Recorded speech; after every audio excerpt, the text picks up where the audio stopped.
কাউড়ি বুড়ির মন্দিরের গল্পটি বাংলাদেশের একটি জনপ্রিয় লোককাহিনী। এই গল্পের একটি মেয়ের নাম ছিল কাউড়ি।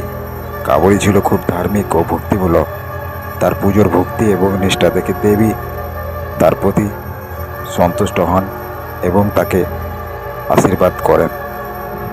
একদিন কাউড়িকে স্বপ্নে দেবী নির্দেশ দেন যে তাকে একটি মন্দির নির্মাণ করতে হবে। দেবীর আদেশ অনুযায়ী কাউড়ি মন্দির নির্মাণের জন্য উদ্যোগ নেন। তবে মন্দির নির্মাণের সময় নানা বাধা ও সমস্যার সামনে আসে। প্রতিটি সমস্যা তার নিষ্ঠা ও বিশ্বাসের মাধ্যমে দূর হয়।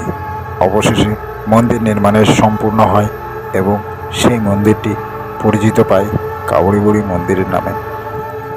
এই মন্দিরে অনেক ভক্ত আসেন এবং তারা বিশ্বাস করেন যে এখানে প্রার্থনা করলে তাদের সকল ইচ্ছা পূর্ণ হয়। তাই এই মন্দিরের ভক্তদের মধ্যে একটি বিশেষ স্থান হিসেবে পরিচিত। কাউড়ি ছিল এক দরিদ্র পরিবারের মেয়ে, কিন্তু তার অন্তরে ছিল গভীর ভক্তি ও বিশ্বাস। সে প্রতিদিন গ্রামের পুকুরের ধারে বসে দেবীর পূজা করত। একদিন দেবী দুর্গা তার স্বপ্নে এসে বলেন যে তাকে একটি মন্দির নির্মিত করতে হবে। কাউড়ি গ্রামের লোকেদের এই স্বপ্নে কথা জানায়, কিন্তু প্রাথমিকভাবে কেউ তার কথা বিশ্বাস করেনি। কাউড়ি বুড়ির বিশ্বাস ও দৃঢ়তা দেখে গ্রামবাসীরা অবশেষে তাকে সহায়তা করেন।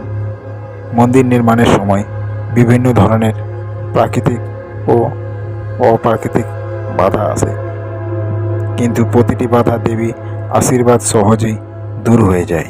শেষ পর্যন্ত মন্দির নির্মাণ সম্পন্ন হয় এবং এটি একটি পবিত্র স্থান হিসেবে প্রতিষ্ঠিত হয়। কাউড়ি বুড়ি মন্দিরটি ভক্তদের জন্য একটি মহিমান্বিত স্থান হিসেবে বিবেচিত হয়। এখানে প্রতি বছর দূর দূর থেকে ভক্তরা আসেন এবং পুজো অর্চনা করেন। বিশেষত দুর্গাপুজো এবং অন্যান্য হিন্দু উৎসবগুলিতেও এখানে বিশেষ পুজোর আয়োজন করা হয়।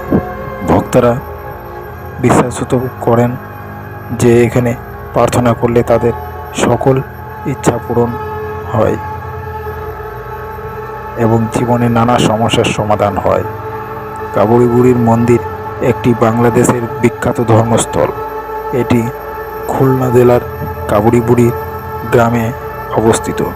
মন্দিরটি হিন্দু ধর্মের প্রধান দেবী দুর্গার উপাসনার জন্য পরিচিত।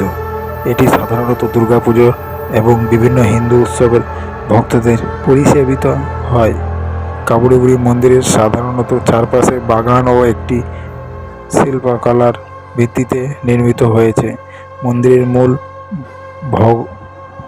ভবনটির গোলাকার অথবা চতুষ্কোণার হতে পারে, যা হিন্দু স্থাপত্য শৈলীকে একটি উপস্থান গোপন করতে পারে। মন্দিরের বিভিন্ন ধরনের পূজা ও অর্চনার জন্য উপযুক্ত কার্যকলাপ অনুষ্ঠিত হয়। বিশেষ দুর্গাপুজো এবং প্রধান হিন্দু উৎসবগুলিতে এখানে ধারাবাহিকভাবে পালিত হয়।